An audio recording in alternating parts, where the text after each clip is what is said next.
ये बहुत ही गौरव का पल है कि आज हम एक ऐसे संस्कृत मनीषी से भेंट हमारी होने जा रही है जिन्होंने पूरा जीवन अपना संस्कृत सेवा के लगा दिया है।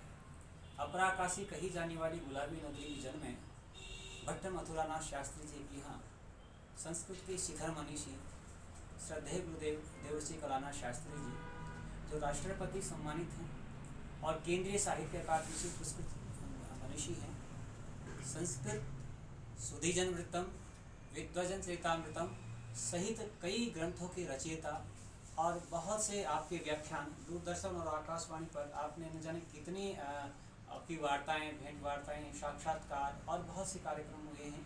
भारतीय पत्रिका की प्रधान संपादक और जगत गुरु रामानंदाचार्य राजस्थान संस्कृत विश्वविद्यालय के आधुनिक पीठ के पीठाध्यक्ष और इसके साथ ही संस्कृत आयोग भारत सरकार के भी आप सम्मानित सदस्य पद पे रहे, विराजमान रहे हैं और न जाने कितनी संस्थाओं से संबद्ध रहे और पूरा जीवन इस अपनी देववाणी की संस्कृत सेवा के लिए आपने लगा दिया है। पूरा जीवन संस्कृत जगत के लिए आपने दिया है।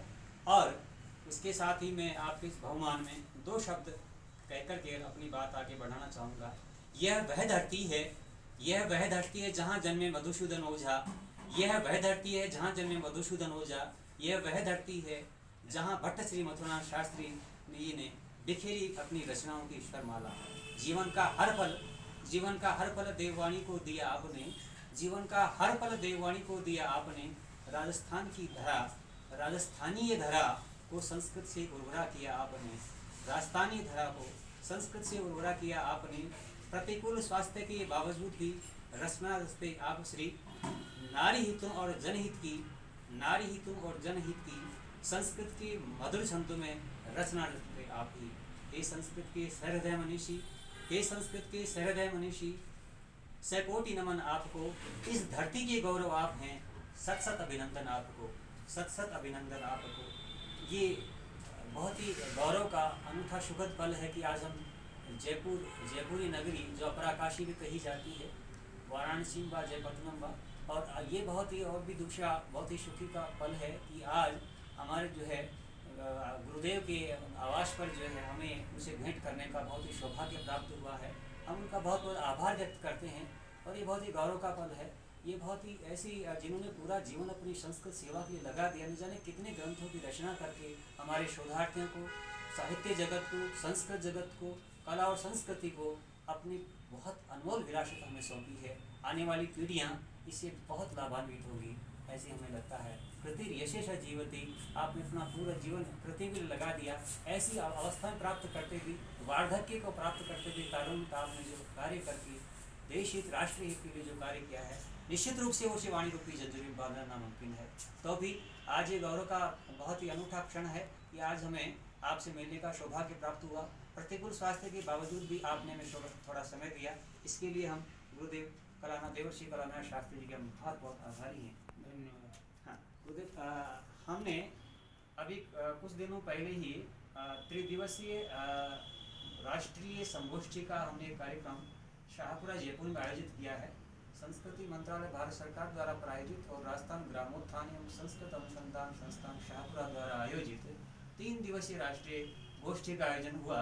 जैसा कि आप जानते हैं कि कोरोना कालखंड था, तो इस कोरोना कालखंड के अंदर वेबिनार के रूप में हमने ज़्यादा लिया है। उद्घाटन सत्र में प्रोफेसर सत्यव्रत शास्त्री जी, जगन्नाथ जी पांडे, प्रोफेसर लाडनो से है जैसे विद्वान, आनंद प्रकाश त्रिपाठी और न जाने कितने विद्वानों ने अपनी जो है इसमें आहुतियाँ, अपनी सारस्वती आहुतियाँ देकर के हमारे शोध जगत को, हमारे शोधार्थियों को, हमारे छात्रों को, इसके अलावा पाठकों को और न जाने जो है हमारे उच्च शिक्षा से जुड़े हुए लोगों को लाभान्वित करने का एक बहुत अच्छा एक लघु प्रयास हमने किया। ये 3 दिवसीय राष्ट्रीय संगोष्ठी गत दिन ही संपन्न हुई है। आपका भी वहाँ पदार्पण होना था और आपका भी हम चाह रहे थे, लेकिन आपके स्वास्थ्य को देखते हुए शरीर माध्यम खलु धर्म साधन, तो स्वास्थ्य के कारण से आप नहीं हुआ, लेकिन आपका आशीर्वाद हमें मिलता ही रहा है, मिलता ही रहा। आपके संरक्षण में ही साहित्य मंदाकिनी की एक ये लघु प्रयास भी हमने किया है, जो बराबर निश्चित रूप से प्रकाशित होता ही रहता है।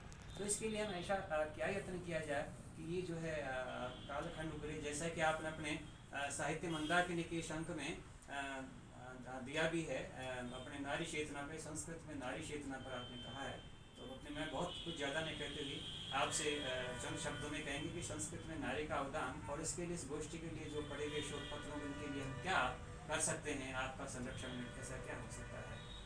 तो बेशक सदैव गुरुदेव देव से भावना शास्त्र।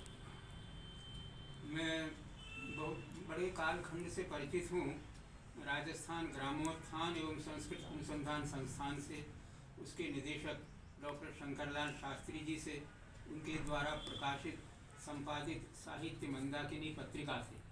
बहुत अच्छा काम हो रहा है राजस्थान की धरती से, राजस्थान ग्रामोत्थान एवं संस्कृत अनुसंधान संस्थान के द्वारा। इनके अनेक कार्यक्रमों में मैं जा चुका हूँ और साहित्य मंदाकिनी के अनेक विशेषांकों का मैं साक्षी रहा हूँ। तो बहुत अच्छा काम हो रहा है। पिछले दिनों एक साहित्य मंदाकिनी ने पहले भी एक विशेषांक निकाला था इस पर, भारत में नारी का सम्मान, भारत में नारी चेतना। ये विषय बहुत महत्वपूर्ण है। इन दिनों में तो सामयिक है ही। मैं हर बार कहता हूँ कि प्राचीन काल में, वेद काल से आज तक नारी के बारे में भारत की का जो चिंतन है उसमें थोड़ी लाग लपेट बहुत हुई है। स्पष्टता उसमें इसलिए नहीं आ पाई कि वेद काल से लेकर मध्यकाल तक नारी की महिमा भारत में बराबर बनी रही। ये केवल अन्य देशों की स्थिति है जहाँ नारी को सेकंड रेट सिटीजन, दोयम दर्जे का नागरिक माना गया। ये कुछ अन्य धर्मों में है, हमारे यहाँ नहीं था। हमारे यहाँ हर आदमी अच्छी तरह से जानता है कि वेद काल में नारी के द्वारा लिखे हुए मंत्र हैं, मंत्र दृष्टा नारी हुआ करती थी। लोपामुद्रा के लिखे हुए अनेक सूक्त हैं। और पहले हमेशा हमारे यहाँ तो मातृदेवो भव पहले बोला जाता था, पितृदेवो भव बाद में बोला जाता था। राधे श्याम सीता राम सब में पहले नारी का उच्चारण होता है। तो हमारे यहाँ तो या देवी सर्वभूतेषु शक्ति रूपेण संस्थिता नमस्तस्यै नमस्तस्यै नमस्तस्यै नमो नमः। तो हमारे यहाँ प्राचीन काल में, और ये यत्र नार्यस्तु पूज्यन्ते रमन्ते तत्र देवता बड़ा प्रसिद्ध है, सारा आदमी जानता है। मध्यकाल में हुआ ये कि बाहर से जब आक्रमण हुए तो कुछ देशों की संस्कृति में नारी दोयम दर्जे की मानी जाती थी। उनको मंदिरों में जाने का अधिकार नहीं था, नमाज का भी अधिकार नहीं था, धर्मगुरु वो नहीं बन सकती थी। हमारे यहाँ भी ये मध्यकाल में हुआ। शंकराचार्य कोई महिला बनी हो आपने नहीं सुना होगा, किंतु पहले बराबर नारियाँ वेद काल की रहीं तो वो अत्यंत पूजनीय रहीं। तो हमारे यहाँ नारी चेतना, नारी महिमा का चिंतन बराबर हुआ है। उसके बारे में भ्रांतियाँ जो फैल रही हैं उनको हटाना बहुत आवश्यक है। तो संस्कृत में ये काम हुआ है, बहुत अच्छा हुआ है। किस प्रकार वेद काल से लेकर अब तक नारी की महिमा हमारे यहाँ है। दूसरे कौन कौन सी नारियाँ अच्छी लेखिका विदुषी हुई हैं, इन पर हुआ है काम।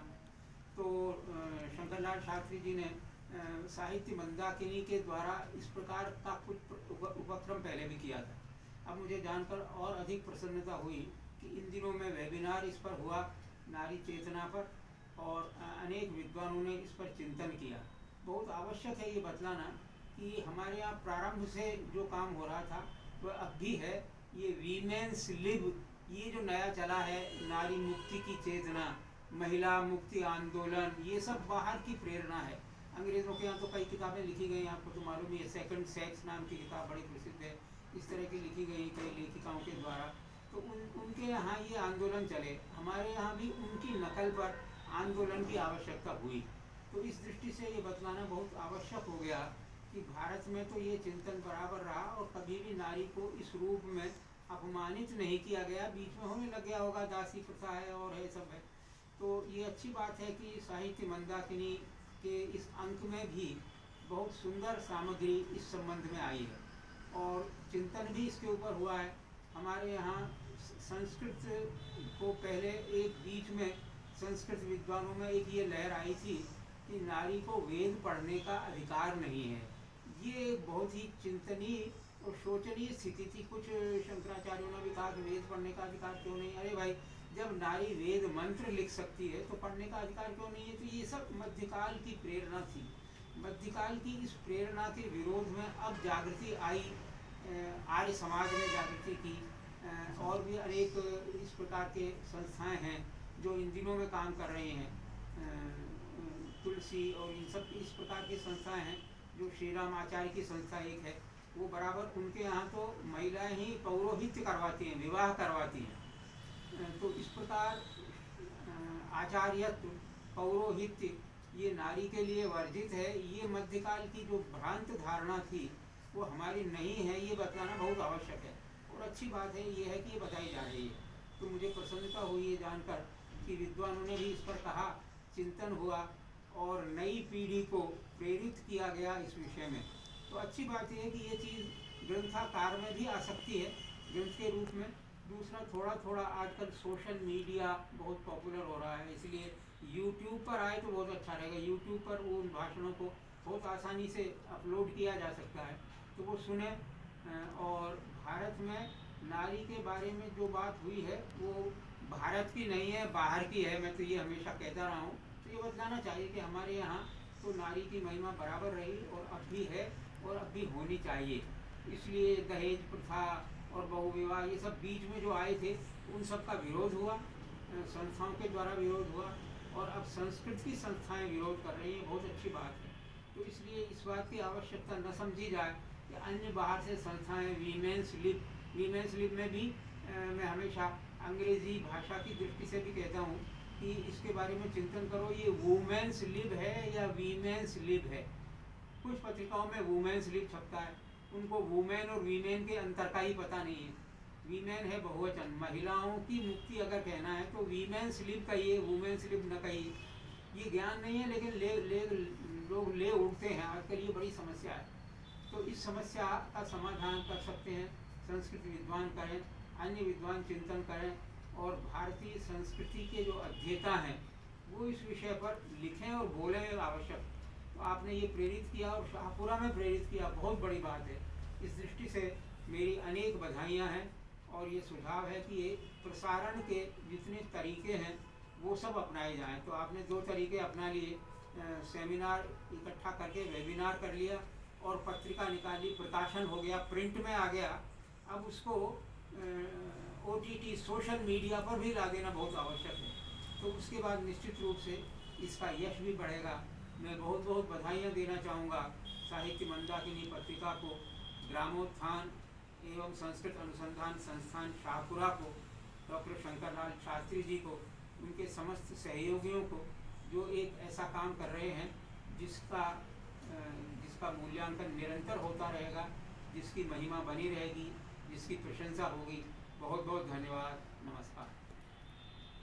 आपने बहुत ही बड़ा वैविध्यपरक अपना व्याख्यान देकर के और हमें आशीर्वाद प्रदान किया, और हमें बहुत उतनी ही ऊर्जा के साथ में हम पूरा आगे करें और संस्कृत को आगे बढ़ाएं, इसे जनवाणी बनाएं। आपका हमेशा लक्ष्य रहा, ये आपके आशीर्वाद का ही प्रतिफल है कि हमेशा आपका ये रहा है कि देववाणी संस्कृत भाषा को आगे से आगे इसका बीड़ा उठाया जाए। आपने दूरदर्शन में भी बहुत से इस तरह के कार्यक्रम एक लोकप्रियता इस संस्कृत की लेकर के आए, देश भर में एक अलग लगी। भारती में भी जो है शब्द वारिधि, नई समीक्षा, नए ग्रंथों के माध्यम से जन जन को इस तरह की हमारे संस्कृत में पूरे देश भर में क्या हलचल हो रही है इसकी जो है बहुत ही नई एक जिज्ञासा रहती है हमें। और एक बहुत नई बात आपने जो कही, एक यज्ञोपवीत का आपने अपने लेख में जो भी इस अंक में आया भी है, यज्ञोपवीत का एक बहुत ही सुंदर चित्रण करके बताया है कि पहले किस तरह से यज्ञोपवीत किए जाते थे। दहेज प्रथा और इसके साथ साथ जो पर्दा प्रथा की जो बात आपने भी इसमें कही है कि पर्दा प्रथा वैदिक काल में न थी। अगर ऐसा होती तो आपने लेख में से बहुत बड़ा ही सुंदर वैविध्यपरक जो पाठक भी मुझे लगता है इसको पढ़कर के लाभान्वित होंगे। और ये जो है हमें बहुत अच्छा लगा रहा आपका ये कि जो है आपने जैसा कि अभी हमें बताया अभी कि इसका जो है सोशल मीडिया के माध्यम से भी इसे कहे तो इसका हम यूट्यूब और अन्य माध्यमों से भी जो हमारी जो प्रभावी व्याख्यान है ये हमारे देश के लिए बहुत ही अद्भुत और अनमोल विरासत होगी कि आप जैसे ख्यात विद्वानों के, आप जैसे ख्यात मनीषियों के जो है विचार और चिंतन और जो निकला हुआ जो ज्ञानामृत प्रसाद है आम श्रोताओं के लिए, आम पाठकों के लिए और शोध छात्रों के लिए मुझे लगता है ये दिल का पत्थर बनेगा, ऐसी हम आशा करते हैं। आपने अपना बहुत अमूल्य समय दे करके हमें उपकृत किया है, संस्कृत जगत को उपकृत किया है। और निश्चित रूप से यानी केवल संस्कृत जगत ही बल्कि साहित्य, कला और सभी क्षेत्र के अध्येताओं को, विद्यार्थियों को निश्चित रूप से लाभान्वित होते रहेंगे। और इसी तरह से हम आगे ये इस लक्ष्य को लेकर के हम बढ़ते रहेंगे। इन्हीं चंद पंक्तियों के साथ में आपका पुनः हम बहुत बहुत आभार प्रकट करते हुए हम अपनी वाणी को नाम देते हैं। जय हिंद, जय भारत, जय संस्कृत।